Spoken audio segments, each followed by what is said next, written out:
In today's video, I'll be sharing with you my personal journey on how 3 simple exercises helped me to find my center and improved my scoliosis over the years. Hi, I'm Hilda and welcome to my channel.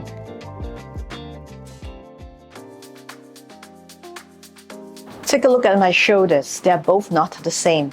If you look at my t-shirt top, it's higher on the left and slightly lower on the right. And if you look at it, the shape of my left shoulder and right shoulder is also different. That is my scoliosis condition. I've worked a lot to balance it out. In fact, it looks a lot more balanced than it used to be. But before, it's very obvious that I've got a hike on my left shoulder, and the way I improved it is by working on the upper back, working on deep core connection, as well as my adductor muscles, my inner thighs, because all these 3 parts, okay, connect to keep me at the center, and it keep me in check when I go off grid, because it's easy for scoliosis people to not find the center, to not feel it, to veer to one side easily. And I can speak from first-hand experience, first as somebody with scoliosis myself, and secondly working with numerous clients with scoliosis, that the best way to improve is to do it methodically, step by step, and do it with patience. There is certainly no fast track, but we can definitely improve things and feel a lot better if we work optimally with our muscles. So I'm going to show you the first exercise about upper body reorganization. This is something that I've been doing for a long time, for more than 10 years, to help me improve my shoulders to neck organization, because one of my scoliosis curve is on the right thoracic. Therefore, my right scapula is off center, and I do this a lot to help me improve my upper body strength. Now, for people who do not have scoliosis, probably don't understand how is it like when you're not able to connect to your upper body strength, when your shoulders are a bit off, your scapula is a bit off.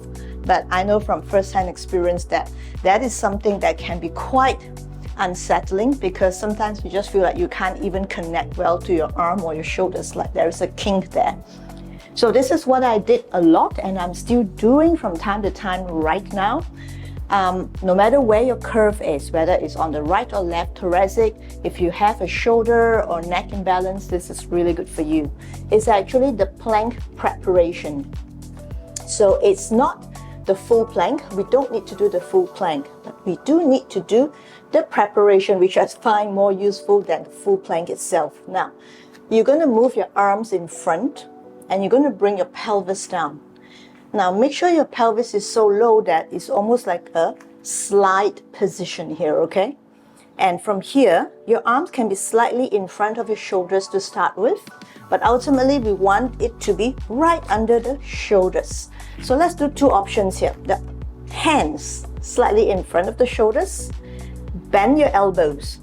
Don't think of bringing your chest down, just think of bending your elbows, and your chest will go down and the pelvis will go down together. And straighten up.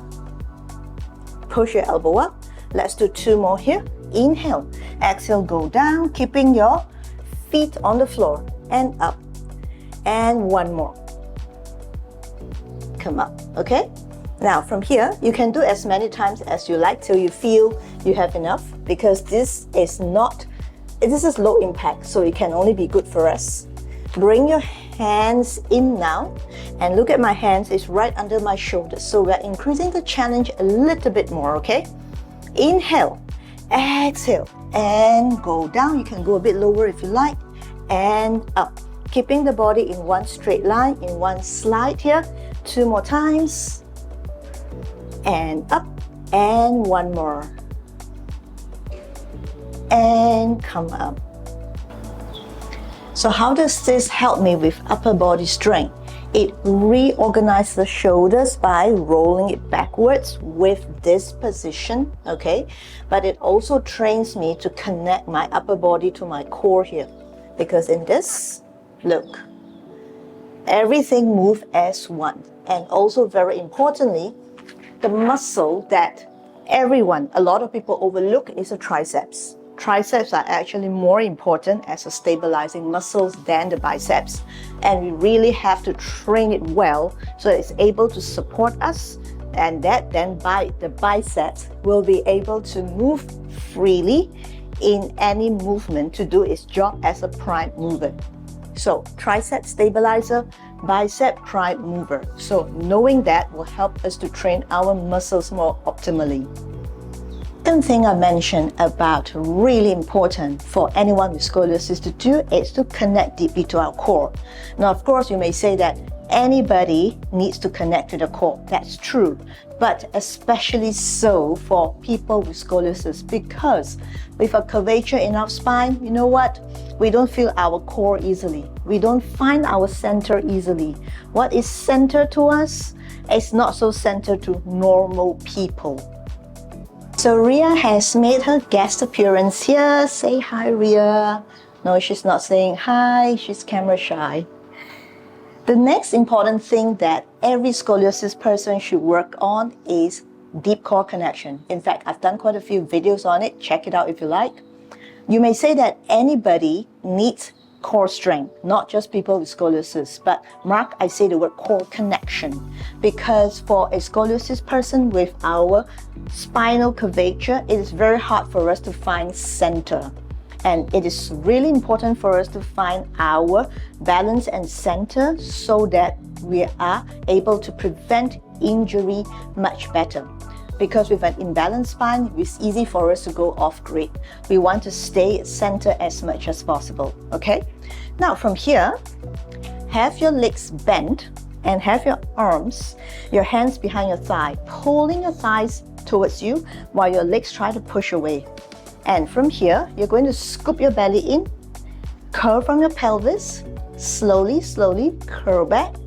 Curl back so much that your legs will want to float up, and let it float up. Just stay here. Stay here and use your core to help you balance. And slowly, slowly, you're going to tip backwards and slowly, slowly come back up. Try not to use momentum, okay? Let's do a couple more. Take an inhalation. Exhale. Curl your spine, use your core strength, and come up. Let's do 2 more. Exhale to go down and come up, and again exhale to go down, inhale down there and exhale to come up, using your core connection to help you to find the balance, and slowly, slowly bring your legs down. You may see that the movement is actually not big at all. Less is more, because the slower you do, the smaller the movement, the more control you need, and that is where deep strength, inner strength is built. So let's work on finding our balance and inner strength through this movement one more time, but I'll add a little bit more detail here. Take an inhalation, exhale, pull your thighs towards you while your legs try to push away. As you do that, scoop your belly in, curl from your pelvis, float your legs up. Stay there first. Inhale, exhale, slowly come down, keeping your body as round as possible, and slowly come up. Stay there. That's right. And from here, can you slowly, slowly straighten up the leg? You can hold your legs, keep the belly scooped in, and 1, 2, 3, and 4. Stay and slowly come back up. We're going down towards our adductors now, our inner thighs. So this part of our muscles is as important as our core to keep us at the center. Again, more so for people with scoliosis, for myself, because this is how I'm in check, that I am not going off grid unnecessarily, and I can move from a safe place here. Now you're going to accidentally rotate your legs this way, okay? So it's a bit like the ballerina first position stance here. I find that very, very helpful, okay? Now you're going to feel like your inner thighs are drawn towards the center. You are standing upright with your spine elongating upwards towards the ceiling.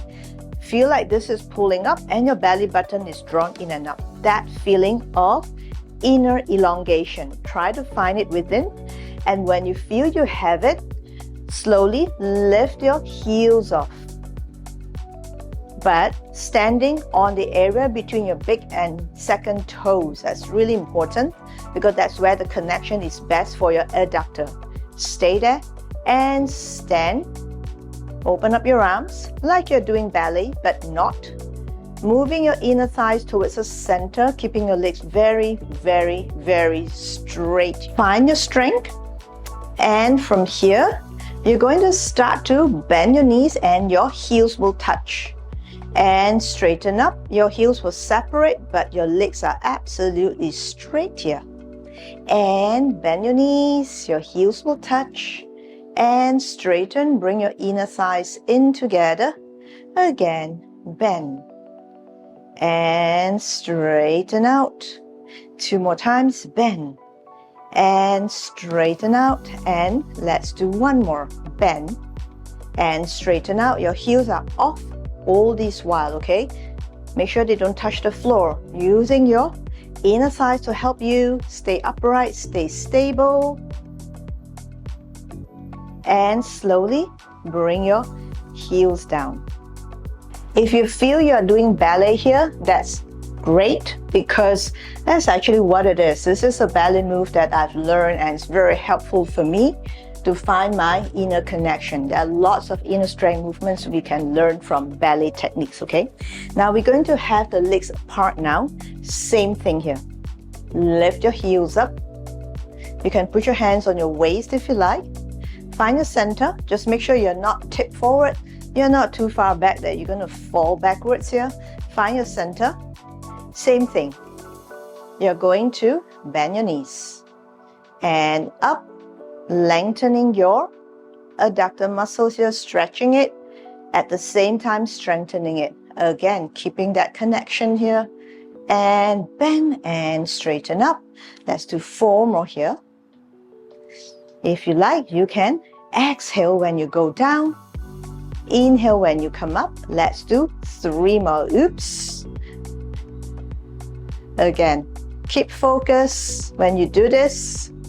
I'm talking while doing this, so it's a little bit more challenging to keep myself upright and balanced. Last time here. And straighten out. Lift the heels more. Straighten up your arms. Straighten out.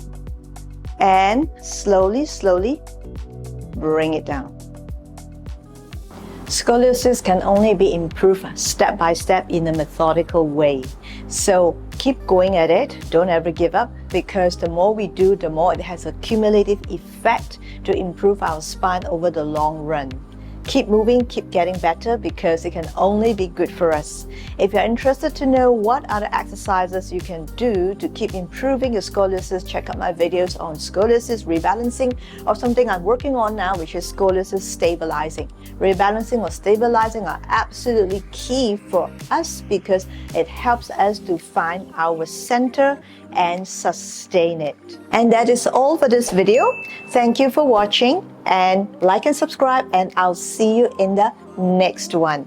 Keep moving, and I can't say enough the importance of that because it helps us to keep getting better.